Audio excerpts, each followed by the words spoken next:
नमस्कार। आइए सुनते हैं हिंदी की प्रख्यात लेखिकाओं में से एक मंजुल भगत द्वारा लिखी हुई कहानी विधवा का श्रृंगार। वह लुटा हुआ पेड़ अपनी दोनों सबल भुजाएं फैलाए खड़ा था।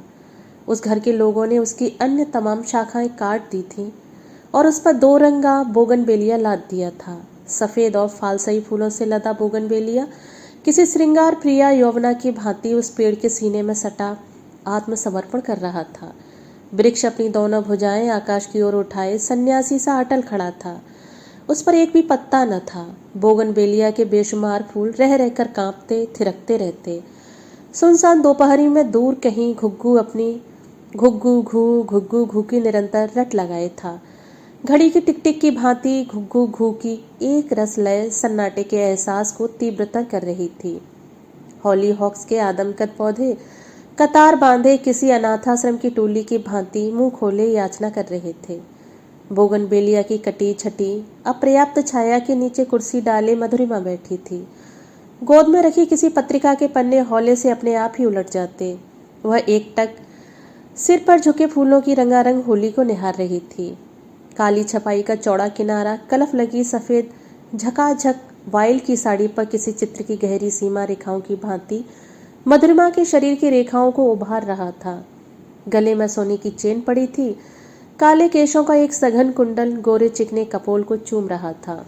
इस समय उसका मुख कैसा लग रहा होगा। बिंदी और लिपस्टिक के अभाव में वह फेसलेस महसूस कर रही थी, जैसे कोई चित्र अधूरा रह गया हो। 5 बज रहे थे। पीली धूप ठंडी पड़कर नीली और नम हो आई थी। नौकर चाय की ट्रे रख गया था। समय धीर गति से जा रहा था, जैसे नभ पर सुरमई बादलों की पात। अचानक सैकड़ों कोई तितर बितर हो बेतरतीब आकाश में इधर उधर चक्कर काटने लगे। कांव कांव के शोर से आसमान गूंज उठा। संभवतः उनके किसी साथी को बिल्ली झपट ले गई थी।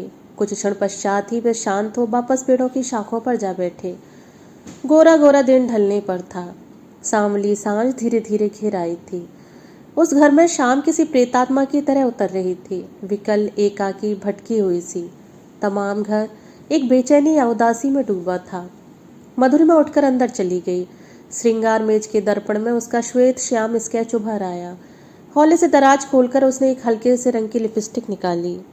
होठों पर एक हल्की सी परत लगा दोनों होठों को परस्पर भींच लिया। होठों पर लालिमा एकसार हो धधक उठी। वर्णहीन स्केच जरा से रंग का सहारा पा खिल उठा। तुरंत ही उसने लिपस्टिक पोंछ डाली। हल्का सा गुलाबीपन होठों पर अपराध सा बच रह गया। खाना क्या बनेगा? तभी नौकर ने आकर टोका। कुछ भी बना लो, अरुचि से मधुरिमा ने कह दिया। वह विरक्त सी फिर बरामदे में निकल आई। शाम के चेहरे पर धीरे से रात्रि ने कालिक पोत दी थी। बोगनवेलिया का लदान किसी झबरे कुत्ते की भांति वृक्ष की छाती पर लौट रहा था। मधुरिमा का जी चाह रहा था कि खुला हरी घास का फैला सा मैदान हो, जिसका ओर हो न छोर हो, और उस भीगी ओस भरी घास पर वह नंगे पांव बेतहाशा भागती जाए जब तक कि उसकी सांसों का उफान उखड़ न जाए और बदन घूमते पंखे की धार से चोट खाई चिड़िया की मानिंद फड़फड़ाकर किसी की बाहों में समा जाए और वह अपना समस्त भार उस बोगनवेलिया की तरह किसी चट्टानी सीने पर लाद दे। कपिल की मिट्टी उठे 6 मास बीत चले थे। कपिल केवल 4 रोज की बीमारी भुगत उसे वैधव्य की श्वेत चादर उड़ा गया था। जवान मौत के घोर क्रंदन से घर भर गया था, किंतु अचानक मृत्यु के 10वें दिन मधुरिमा की आंखों का पानी समाप्त हो गया था।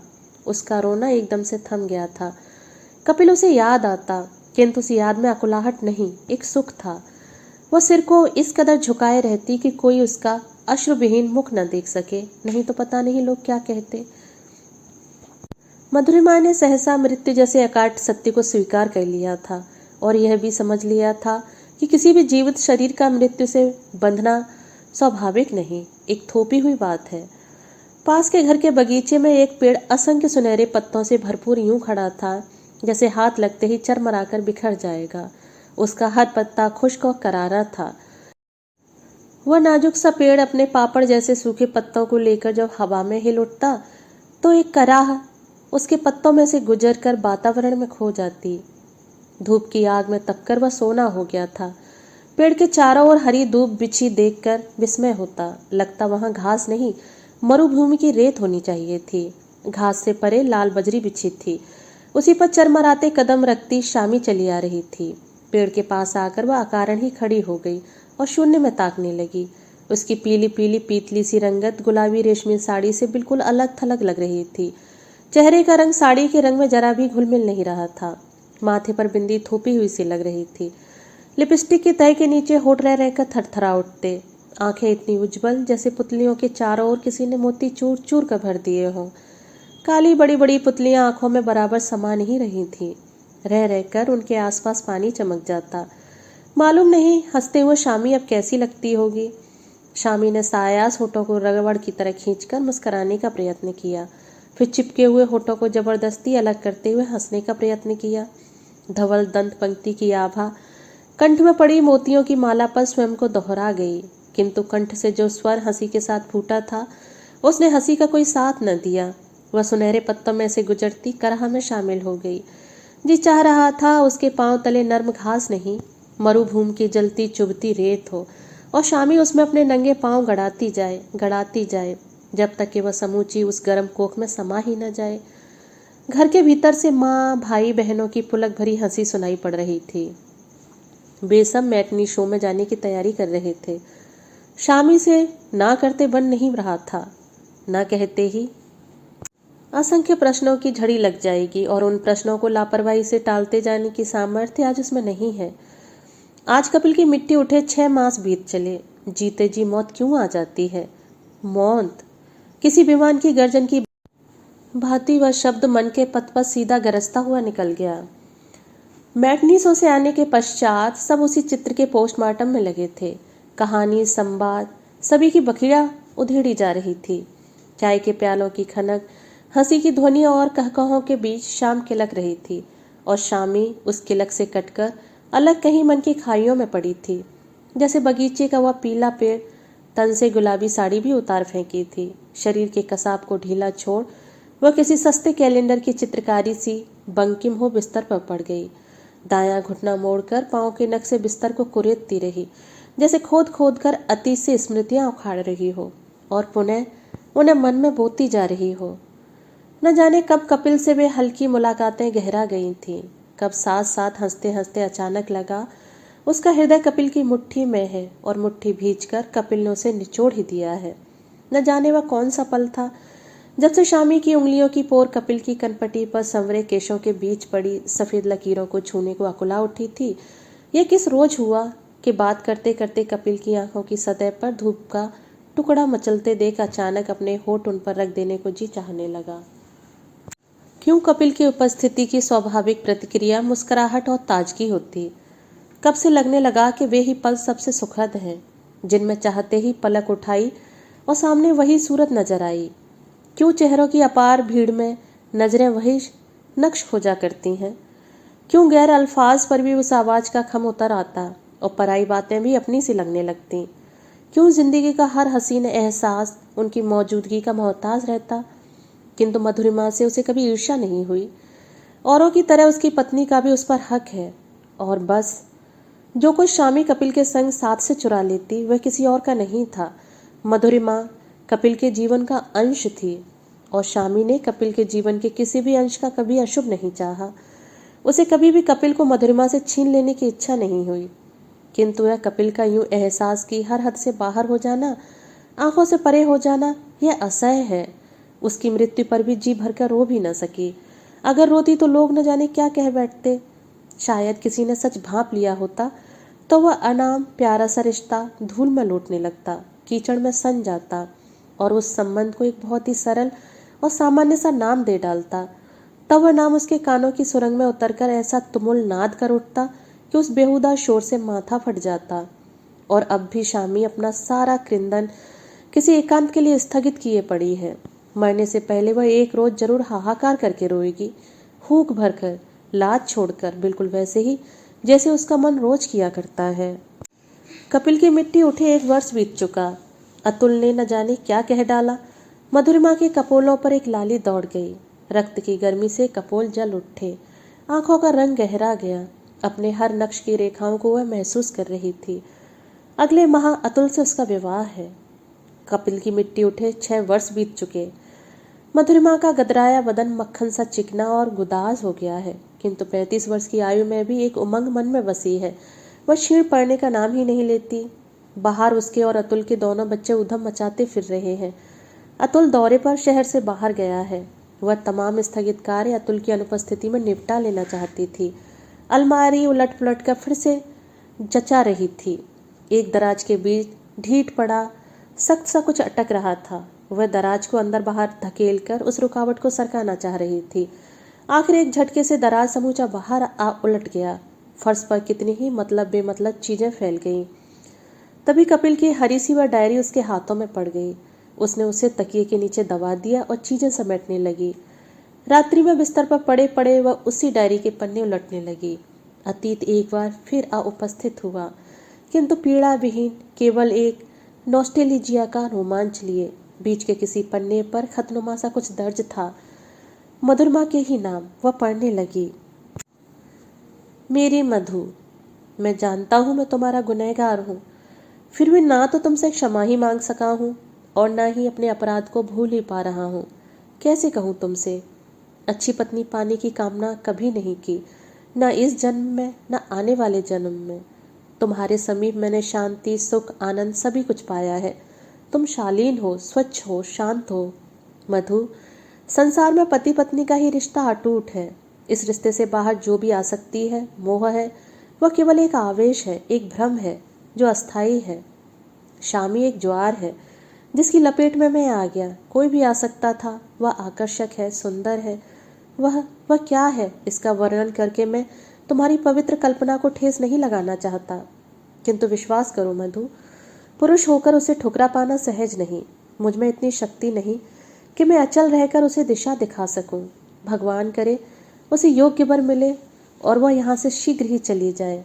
यह पत्र तुम तक पहुँचाने का साहस भी नहीं जुटा पा रहा हूँ। जानता हूँ तुमने मुझसे प्रेम किया है और प्रेम एकनिष्ठ है, शाश्वत है। इसी से आशा करता हूँ यदि किसी रोज यह सत्य तुम पर खुला तो तुम मेरे प्रति अपने प्रेम को कदापि कटु नहीं होने दोगी। केवल तुम्हारा ही, कपिल। शामी, ओहो, इतने लंबे समय से कितना कम दिखलाई पड़ी है। यदा कदा उसकी माँ ही आकर समाचार दे जाती थी। क्या बतलाऊं मधु बेटी, शामी तो ब्याह का नाम ही नहीं लेने देती। उससे छोटी वाली दोनों अपने घर वार की हो गईं। घर में बहू भी आ गई। अब यह शामी भी पार लग जाती तो गंगा नहा लेती। शामी 6 वर्ष से कॉलेज में पढ़ा रही थी, सो अब भी पढ़ा रही है। इतना मधुरिमा को पता है। इससे अधिक जानने की उसे कभी इच्छा ही नहीं हुई थी। उसने अपनी आंखें अतीत की ओर मोड़ी। बहुत सोचने पर कहीं कहीं कुछ कुछ संदिग्ध याद हो आया। शामी अक्सर ही घर में आती जाती रहती। वह मधुरिमा से वय में 7-8 वर्ष छोटी थी।